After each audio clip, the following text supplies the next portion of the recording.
ഞെട്ടിക്കുന്ന വിവരങ്ങളാണ് ജോർജ് സോറോസും ധ്രുവറാത്തിയുമായി ഒക്കെ ബന്ധപ്പെട്ട് നമ്മൾ കഴിഞ്ഞ ദിവസങ്ങളിൽ പ്രേക്ഷകരോട് പറഞ്ഞത്. അത് കേട്ടിട്ട് പലർക്കും വിശ്വാസം വരുന്നില്ല. അത് കണ്ട ഒരു പ്രേക്ഷകൻ നമ്മളോട് ചോദിക്കുന്നു, സീതാറാം യെച്ചൂരിയുടെ ഭാര്യ, രണ്ടാമത്തെ ഭാര്യ സീമ ചിസ്തി ജോർജ് സോറോസിൻ്റെ ഇന്ത്യയിലെ പ്രധാനപ്പെട്ട പ്രവർത്തകരിൽ ഒരാളാണോ? നമ്മളങ്ങനെ പറഞ്ഞു. അതിൻ്റെ ഫണ്ട് കിട്ടുന്നുണ്ട്. ഈ മാധ്യമ പ്രവർത്തകർക്ക് ഫെലോഷിപ്പ്, ഇന്ത്യയിലെ 180 മാധ്യമ പ്രവർത്തകർക്ക് ജോർജ് സോറസിന് വേണ്ടിയിട്ട് ഫെലോഷിപ്പ് കൊടുത്തു. അത് മോദി സർക്കാരിനെതിരെ ആർട്ടിക്കിൾസ് എഴുതാനാണ്. ഒരു ആർട്ടിക്കിൾ 30,000 രൂപ വരെയാണ് കൊടുത്തത്. അത് സെലക്ട് ചെയ്ത 2 പേര്, ഒന്ന് സീമ ചിസ്തിയും, യെച്ചൂരിയുടെ രണ്ടാമത്തെ ഭാര്യയായ സീമ ചിസ്തിയും ഡിജി പബ്ബിൻ്റെ തലപ്പത്തിരിക്കുന്ന ധന്യ രാജേന്ദ്രനുമാണ് എന്നാണ് നമ്മളൊരു വീഡിയോ പറഞ്ഞത്.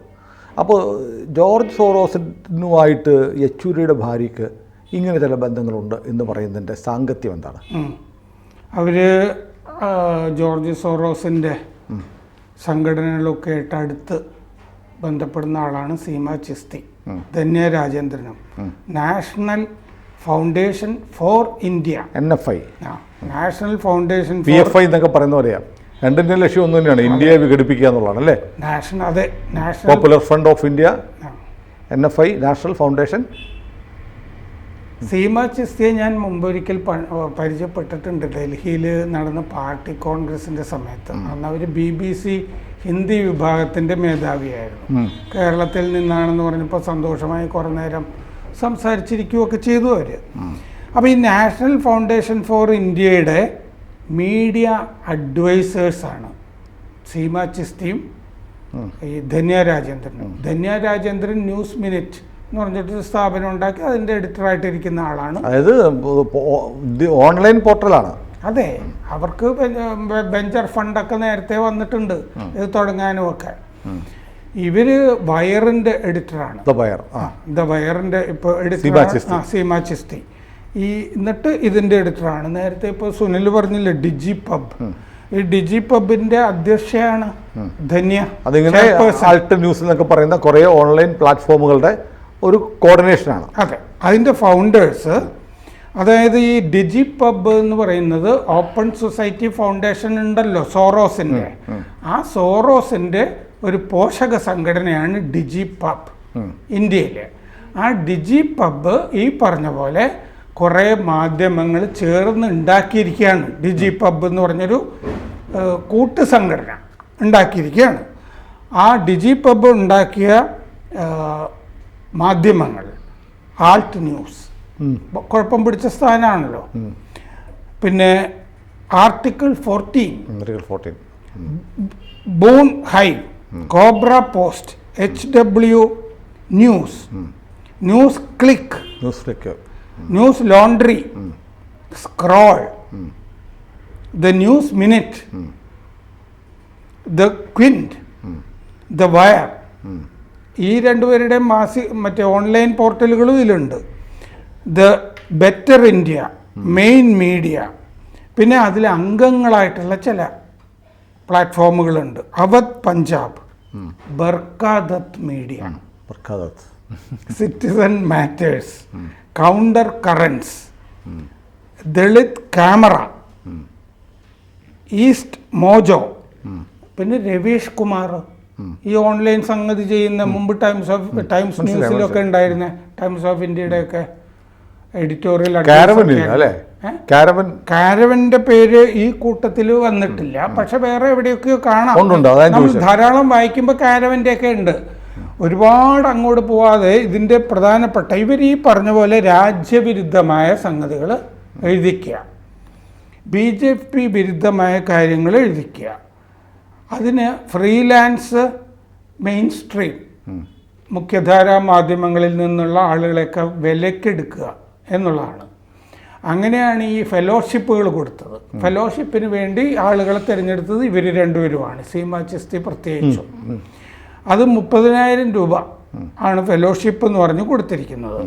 കേരളം, കശ്മീർ, ഉത്തർപ്രദേശ്, മഹാരാഷ്ട്ര, നോർത്ത് ഈസ്റ്റ് ഇത്രയും സ്ഥലങ്ങളിൽ നിന്നാണ് ഈ ഫെലോഷിപ്പിന് ആളുകളൊക്കെ എടുത്തിരിക്കുന്നത്. ഇവർ ഈ ബീഫിനെ പറ്റിയൊക്കെ എഴുതിക്കൊണ്ടിരിക്കുക, ഗോസംരക്ഷക, മോബ് ലിഞ്ചിങ്, കോവിഡ് വാക്സിന്റെ പരാജയം, വികസന പദ്ധതികൾ, UAPA, മറ്റേത് വികസന പദ്ധതികൾ, കലാപങ്ങൾ, പരിസ്ഥിതിയെ പറ്റി എഴുതിക്കുന്നത് വികസന പദ്ധതികൾ അട്ടിമറിക്കാൻ, ഇത് പരിസ്ഥിതിക്കെതിരാന്ന് കാശ്മീരിലെ പദ്ധതികൾ.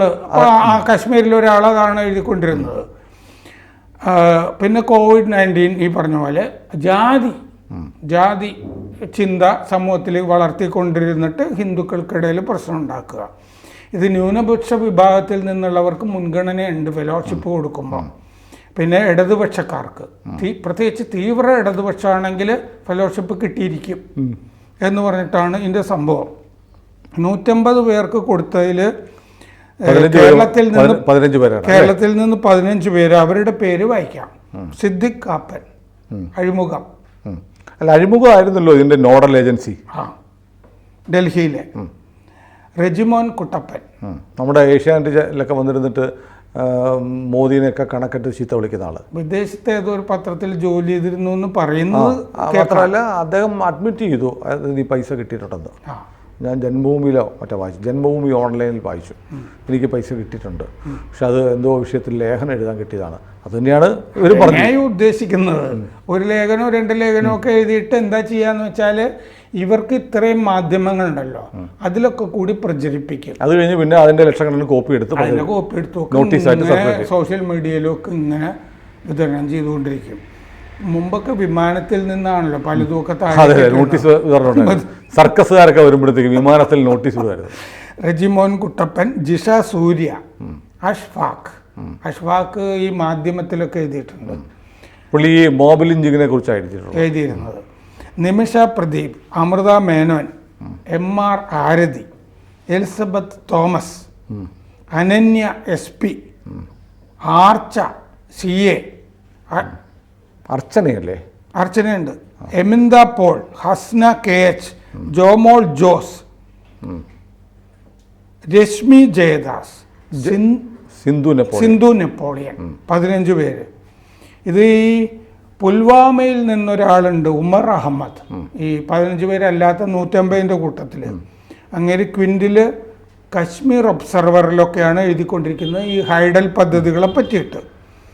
പിന്നെ ഫാർഹിൻ ഖുറേഷി എന്ന് പറയുന്ന ആളാണ് കോവിഡിനെ പറ്റി, നമ്മുടെ കോവിഡ് പ്രതിരോധം ശരിയായില്ല, പക്ഷേ ശൈലജയുടെ ഒക്കെയാണ് ശരി എന്നൊക്കെ പറയണം. അവസാനം കോവിഡ് വാക്സിൻ അടക്കമുള്ളതൊക്കെ ഈ ഒരു ക്യാമ്പയിൻ്റെ ഭാഗമായിട്ട് വന്നതാണ്. കോവിഡ് വാക്സിൻ്റെ സൈഡ് എഫക്ട്സ് എന്ന് പറഞ്ഞിട്ടുള്ള ഇലക്ഷൻ തൊട്ടുമ്പോൾ അത് ചെറുകിട എഫക്റ്റ് മാത്രം. അത് കഴിഞ്ഞപ്പോൾ ഇപ്പം ആർക്കും പറയാനുമില്ല. ഒന്നും പറയാനില്ല. 55 പേരെ മറ്റും ബാധിച്ചു എന്ന് പറഞ്ഞാണല്ലോ കോമ്പൻസേഷൻ്റെ കേസ് വന്നത്. അലിഷാൻ ജെഫ്രി, ലക്നൌവിൽ, അയാളാണ് ഈ ബീഫിനെ പറ്റിയൊക്കെ എഴുതിക്കൊണ്ടിരിക്കുന്നത്. ഉത്തർപ്രദേശിൽ അസീസ് മിർസ, ബഹ്റായിച്ച്, ദലിതുകളെ പറ്റി ഇതിന് വേണ്ടിയിട്ടാണ് 30,000 രൂപ കൊടുത്തിരിക്കുന്നത്. അത് 3-4 ലേഖനം കഴിയുമ്പോൾ അതങ്ങ് തീർന്നോളും. അപ്പോൾ ഓപ്പൺ സൊസൈറ്റി ഫൗണ്ടേഷൻ്റെ ഫണ്ട് ഉപയോഗിച്ചാണ് ഈ ഡിജിപബ് വന്നിരിക്കുന്നത്. ഇതാണ് വിലക്കെടുത്ത് സീമ ചിസ്തി ആരാണ് ശരിക്കും? സീമ ചിസ്തി ശരിക്ക് അജ്മീറിലെ ഈ ഖാജ മൊയ്തീൻ ചിസ്തിയുടെ ഖബർ ആണ്. ഈ സൂഫി സന്യാസിമാരുടെ ഖബർ വെച്ചിട്ട് ഇപ്പോൾ കാഞ്ഞിരമറ്റത്ത് ഉറൂസ് എന്നൊക്കെ പറഞ്ഞ് നടത്തുന്നതൊക്കെ അത്തരം ഈ പള്ളികളിലാണ്. സാധാരണ ആരാധനാലയങ്ങളല്ലാതെ ഈ സൂഫി സെയിൻറ്റുകൾക്കുണ്ടല്ലോ. അപ്പോൾ അതിൽ ആ വലിയ ചിസ്തി കുടുംബത്തിൽ പെട്ട ആളാണ് അവർ മാധ്യമ പ്രവർത്തനമൊക്കെ പഠിച്ച് ഈ പറഞ്ഞ പോലെ BBC-യിൽ ഇംഗ്ലീഷല്ല ഹിന്ദി വിഭാഗത്തിൽ ജോലി ചെയ്തിരുന്ന ആളാണ്. അത് കഴിഞ്ഞ് പാർട്ടി സമ്മേളനങ്ങളിലൊക്കെ കാണാം യെച്ചൂരിയുടെ ഒക്കെ കൂടെ. യെച്ചൂരിയുടെ 2ാമത്തെ ഭാര്യ. കേരളം ഇതിൻ്റെ ഒരു പ്രധാനപ്പെട്ട സ്ഥലമാണ് എന്നുള്ളത് ഈ 15 പേരിൽ നിന്ന് തെളിയുന്നുണ്ട്.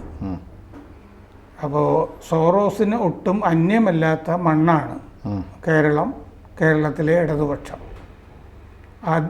ആഗോളമായിട്ട് ഉള്ള ഈ കപട മതേതരവാദികൾ BJPക്കെതിരെ എന്തും ചെയ്യും.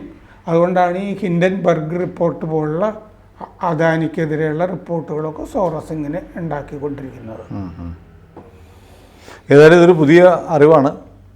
നമ്മൾ ഈ ABC മലയാളത്തിൽ നമ്മൾ സോറോസിനെ കുറിച്ചുള്ള വിശദമായ 2 വീഡിയോകൾ ചെയ്തിരുന്നു.